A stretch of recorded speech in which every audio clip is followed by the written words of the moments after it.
शख्स ने गृह मंत्री महमूद अली को देर रात को बिरयानी के लिए फोन किया। घटना ओल्ड सिटी की है। पुरानी बस्ती में बिरयानी को लेकर मारपीट के बाद एक व्यक्ति ने गृह मंत्री महमूद अली को फोन किया। उन्होंने यह जानने की मांग की है कि पुराने शहर में होटलों को कितने घंटे खुला रखा जाए। महमूद अली का कहना है कि जब वह आधी रात को सो रहे थे तब उन्हें बिरयानी के बारे में फोन आया तो वह चौंक गए। गहरी नींद में रहने वालों को परेशान करने पर गृह मंत्री ने उस व्यक्ति पर गुस्सा करते हुए पूछा कि क्या वह नहीं जानता कि गृह मंत्री से क्या प्रश्न पूछे जाए। उन्होंने कहा है कि वह गृह मंत्री है, काफी टेंशन रहता है। आधी रात को इस बिरयानी की घटना ने उन्हें गुस्सा दिलाया। यह स्पष्ट किया गया है कि शहर में कहीं भी रात 11 बजे तक होटल खुले रहेंगे। पीडी एक्ट मामले में गोशामाल विधायक राजा सिंह से पूछताछ की गई। पीडी एक्ट एडवाइजरी बोर्ड ने बेगमपेट के ग्रीनलैंड गेस्ट हाउस में बैठक की और वीडियो कॉन्फ्रेंसिंग के माध्यम से मामले की सुनवाई की। मंगलवार पुलिस पहले ही पीडी एक्ट एडवाइजरी बोर्ड को राजा सिंह के खिलाफ पीडी एक्ट दर्ज करने के कारण और सबूत मुहैया करा चुकी है। राजा सिंह, जो अभी चरलापल्ली जेल में रिमांड कैदी है, वीडियो कॉन्फ्रेंस के जरिए सुनवाई में शामिल हुए। राजा सिंह की पत्नी उषाबाई और उनके वकील करुणा सागर सलाहकार बोर्ड के सामने पेश हुए। राजा सिंह ने सलाहकार परिषद के समक्ष तर्क दिया कि उनके खिलाफ पीडी अधिनियम अवैध रूप से दर्ज किया गया है। राजा सिंह की पत्नी उषाबाई पहले ही हाईकोर्ट में याचिका दायर कर चुकी है। दोनों पक्षों की दलीलें सुनने के बाद पीडी कानून सलाहकार बोर्ड ने अपना फैसला सुरक्षित रखा है। राजा सिंह के वकील ने कहा है कि 3 से 4 सप्ताह में फैसला आने की संभावना है। तेलंगाना प्रदेश कांग्रेस के कार्यकारी अध्यक्ष महेश कुमार गौड़ ने आरोप लगाया है कि तेलंगाना में हर तरफ से विफल रही केसीआर सरकार नेशनल पार्टी के नाम पर नया ड्रामा कर रही है। उन्होंने आरोप लगाया है कि धरनी पोर्टल के माध्यम से लोगों की लाखों एकड़ जमीन की रक्षा करने की बजाय अपने कब्जे में रखा है। महेश कुमार गौड़ ने कहा है कि सीएम केसीआर राज्य के लोगों के लिए कुछ नहीं कर सके। इस हालात में देश के लोगों का क्या भला करेंगे। मुशीराबाद राजस्व निरीक्षक को स्थानीय लोगों ने पिटाई कर दी। राजस्व निरीक्षक विजय ने प्रमाण पत्र के लिए आई युवती से बदसलूकी की तो पीड़िता के परिजन व स्थानीय लोग भड़क गए। आरआई विजय ने युवती से कहा है कि अगर उसे सर्टिफिकेट चाहिए तो अकेले में मिलना। इस पर युवती अपने माता पिता को लेकर सर्टिफिकेट के लिए राजस्व कार्यालय चली गई। हालांकि राजस्व निरीक्षक ने युवती के साथ उसके माता पिता के सामने बदसलूकी की। इससे आहत हुए माता पिता और आसपास के लोगों ने आरआई की जमकर धुनाई की। सूचना मिलने पर पुलिस राजस्व कार्यालय पहुंची, मामला दर्ज कर जांच शुरू कर दी है। गर्भपात पर सुप्रीम कोर्ट ने सनसनीखेज फैसला सुनाया। सुप्रीम कोर्ट ने घोषणा की है कि महिलाओं को उनकी शादी के बारे में जानकारी लिए बिना गर्भपात का अधिकार है। सुप्रीम कोर्ट ने माना कि एमटीपी एक्ट के तहत विवाहित और अविवाहित दोनों महिलाएं बिना किसी भेदभाव के गर्भपात करा सकती है। जहां सुप्रीम कोर्ट ने कहा है कि गर्भपात गर्भावस्था के 24 सप्ताह तक किया जा सकता है, वहीं गर्भपात के लिए महिलाओं को किसी और की अनुमति की जरूरत नहीं है। सुप्रीम कोर्ट ने खुलासा किया है कि अगर पति द्वारा जबरन सेक्स के कारण गर्भ धारण होती है तो पत्नी को इसे समाप्त करने का अधिकार है। सनशाइन कार्डियोलॉजिस्ट द्वारा सभी को अपने दिल की सेहत का ख्याल रखने की सलाह दी जाती है। विश्व हृदय दिवस के अवसर पर किम के सनशाइन अस्पताल सिकंदराबाद के तत्वावधान में डॉक्टरों और अस्पताल के कर्मचारियों ने लोगों में जागरूकता पैदा की। किम्स सनशाइन अस्पताल के वरिष्ठ इंटरनेशनल कार्डियोलॉजिस्ट डॉक्टर श्रीधर कस्तूरी, doctor Shailendra Singh, doctor Vijay Kumar Reddy, doctor Anil Kumar मूलपुर, अस्पताल के सीओओ सौरभ गुप्ता और कार्यकारी निदेशक डॉक्टर दिवाकर रेड्डी ने अस्पताल से जागरूकता रैली निकाली। अस्पताल से सिकंदराबाद पैराडाइज सर्कल होते हुए और वापस अस्पताल तक प्ले कार्ड लेकर रैली निकाली गई। रैली में यातायात एवं कानून व्यवस्था पुलिस शामिल रही और उन्होंने लोगों को हृदय रोग के प्रति जागरूक किया। इस दौरान चिकित्सकों ने कहा है कि विश्व हृदय दिवस के महत्व के बारे में जानकारी लेते हुए सभी को उचित व्यायाम और आहार लेकर हृदय रोगों के प्रति जागरूक रहना चाहिए और वंशानुगत हृदय रोगों से सावधान रहना चाहिए। उन्होंने कहा है कि अगर दिल की बीमारियों का जल्द पता चल जाए तो अचानक कार्डियक अरेस्ट, हार्ट अटैक और कार्डियो वैस्कुलर बीमारियों से बचा जा सकता है। रैली के दौरान हवा में गुब्बारे उड़ाए गए और सभी को अपने दिल की सेहत का ख्याल रखने के लिए कहा गया। इस जागरूकता रैली में अस्पताल के डॉक्टरों और अन्य कर्मचारियों ने भाग लिया। जसमत पटेल के सुपुत्र रामकृष्ण पटेल के जन्मदिन के शुभ अवसर पर ब्लैंकेट वितरण व अन्नदान कार्यक्रम आयोजित किया गया। इस दौरान कश्मीर फाइल्स के प्रोड्यूसर अभिषेक अग्रवाल ने भाग लिया। यह कार्यक्रम श्री कृष्ण गौशाला बंजारा हिल्स हैदराबाद के लव फॉर काउ फाउंडेशन के तत्वावधान में आयोजित किया गया। इस भव्य कार्यक्रम में सभी ने मिलजुल कर हिस्सा लिया।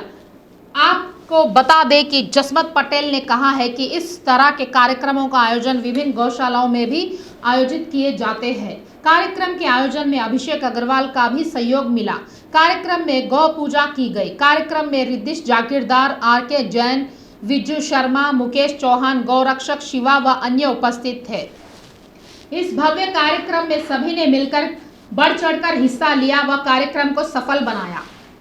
जाने माने हृदय रोग विशेषज्ञ डॉक्टर राजीव गर्ग और विद्यासागर ने कहा है कि स्वस्थ आहार और उचित व्यायाम से दिल मजबूत होता है। विश्व हृदय दिवस के उपलक्ष्य में हैदराबाद के पीपल प्लाजा में वॉक फॉर योर हार्ट नामक एक वॉकथॉन का आयोजन किया गया। प्रसिद्ध हृदय रोग विशेषज्ञ डॉक्टर राजीव गर्ग और विद्यासागर ने कहा है कि अगर मधुमेह, हार्ट, ब्लड प्रेशर और गुर्दे की बीमारियों से बचाव के लिए उचित देखभाल की जाए तो हृदय मजबूत होगा। सभी को व्यायाम करने और 30 मिनट तक चलने की आदत कर लेनी चाहिए। हैदराबाद के कुंडापुर लीफ अस्पताल में दिल दहला देने वाला हादसा हो गया। अस्पताल में प्रसव पीड़ा के साथ आई 6 माह की गर्भवती महिला का इलाज करने में डॉक्टरों ने लापरवाही बरती। प्रसूति रोग विशेषज्ञ के बजाय नर्स द्वारा उपचार किया गया। प्रसव पीड़ा होने पर गर्भवती ने अस्पताल के बाथरूम में ही शिशु को जन्म दिया, लेकिन डॉक्टरों ने इस पर ध्यान नहीं दिया। जन्म के 10 मिनट बाद ही शिशु की मौत हो गई। शिशु के शव को कोंडापुर सीआर फाउंडेशन कब्रिस्तान ले जाया गया।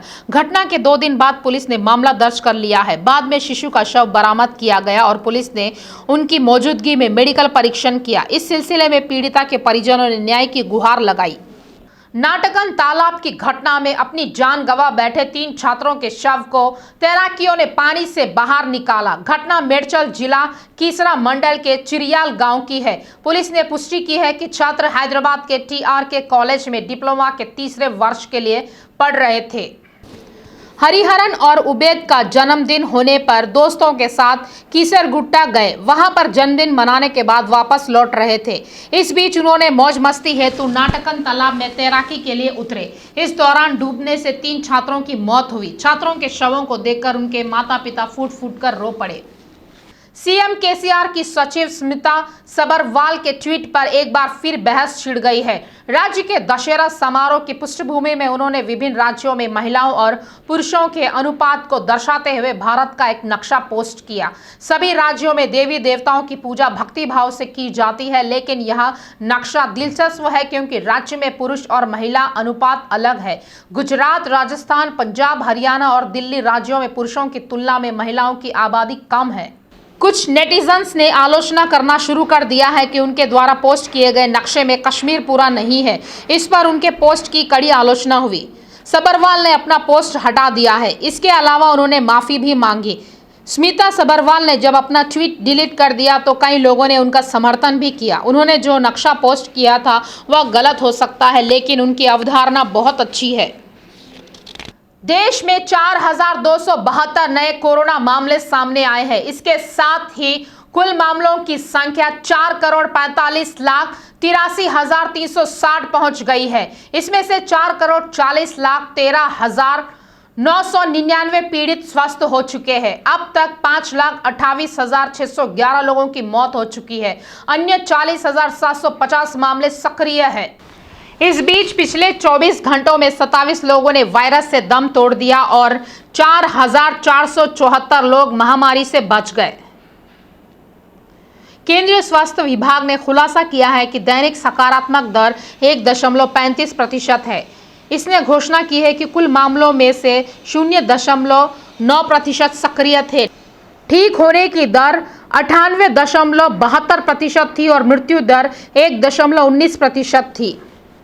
टॉलीवुड हीरो और मूवी आर्टिस्ट एसोसिएशन के अध्यक्ष मंचू विष्णु ने कई यूट्यूब चैनलों के खिलाफ साइबर क्राइम पुलिस में शिकायत दर्ज कराई है। उन्होंने कहा है कि उन्हें और उनके परिवार के सदस्यों को बदनाम करने के उद्देश्य से सोशल मीडिया प्लेटफॉर्म पर ट्रोल किया जा रहा है। उन्होंने साइबर क्राइम पुलिस से ट्रोलिंग के लिए जिम्मेदार लोगों के खिलाफ कार्रवाई करने को कहा है।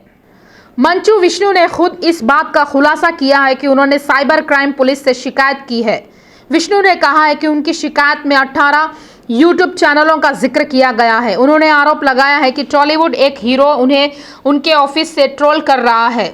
मंजू विष्णु ने अपना गुस्सा व्यक्त किया कि उनके परिवार के सदस्यों को बदनाम करने का प्रयास किया जा रहा है। उन्होंने याद दिलाया है कि अतीत में पूरी फिल्म इंडस्ट्री एक परिवार की तरह थी। आरोप लगाया गया है कि उन्हें ट्रोल करने के लिए एक व्हाट्सएप ऐप ग्रुप बनाया गया। आमतौर पर ट्रोल्स पर ज्यादा ध्यान नहीं देने वाले विष्णु ने खुलासा किया है कि वह जवाबदेही के लिए केस कर रहे हैं। दिवंगत अभिनेता कृष्णराजू की स्मृति सेवा के दौरान मोगलतुरु में भीड़ उमड़ी। प्रभास सहित परिवार के सदस्यों ने कृष्णराजू की स्मृति सेवा का आयोजन किया, जिनका हाल ही में उनके आवास पर निधन हो गया। यह जानने के बाद कि प्रभास स्मृति सेवा का आयोजन कर रहे हैं, बड़ी संख्या में आसपास के गांवों और दूर दराज के क्षेत्रों से प्रशंसक एक साथ आए। मोगलतुरु में प्रभास को देखने के लिए पेड़ों और ऊंची इमारतों पर प्रशंसक चढ़ गए। सुरक्षा को देखते हुए प्रभास ने अपने घर से प्रशंसकों का अभिवादन किया और उनमें जोश भर दिया। प्रभास ने स्मृति सेवा में शामिल होने वाले हर एक को भोजन करने का अनुरोध किया। संबंधित तस्वीरें और वीडियो /प्रभास मोगलातुर हैशटैग के साथ ट्रेंड हो रही है। विशेषज्ञों का कहना है कि तनाव मानव स्वास्थ्य के लिए अच्छा नहीं है। बिना तनाव के काम करना चाहिए। तनाव को मानव जीवन में कई नकारात्मक प्रभावों और परिणामों का स्रोत कहा जाता है, लेकिन वैज्ञानिकों का कहना है कि थोड़ा सा तनाव ब्रेन फंक्शन के लिए अच्छा होता है। अमेरिकी शोधकर्ताओं के एक अध्ययन से पता चला है कि तनाव के निम्न से मध्यम स्तर कुछ शर्तों के तहत हमारी कामकाजी स्मृति को लाभ पहुंचा सकते हैं, लेकिन वे चेतावनी देते हैं कि अत्यधिक तनाव व्यर्थ है और जहर के समान है। इस हद तक वैज्ञानिकों ने कई लोगों के तनाव के स्तर और उनके मस्तिष्क के कार्य की जांच की। वर्किंग मेमोरी विशिष्ट कार्यों को करने के लिए छोटी मात्रा में जानकारी संग्रहित करती है। तेलंगाना में एक बार फिर बारिश लोगों को परेशान करने वाली है। हैदराबाद मौसम विभाग ने कहा है कि राज्य में और 3 दिनों तक बारिश की संभावना है। विभाग ने चेतावनी दी है कि बंगाल की खाड़ी में बने सतही परिसंचरण के प्रभाव से कुछ स्थानों पर भारी से बहुत भारी बारिश होने की संभावना है। अन्य स्थानों पर गरज और बिजली गिरने के साथ तेज बारिश होगी। हैदराबाद के लिए मौसम विभाग द्वारा येलो अलर्ट जारी किया गया है। राजधानी में पिछले 2 दिनों से छमाछम बारिश हो रही है। मंगलवार को एक बार हुई बारिश से लोग परेशान रहे। गुरुवार की रात भी गरज और बिजली के साथ बारिश हुई। विशेष रूप से हयातनगर, शेरलिंगमपल्ली, बंजारा हिल्स, जुबली हिल्स, सरूनगर और कापरा इलाकों में भारी बारिश के कारण पानी भर गया था।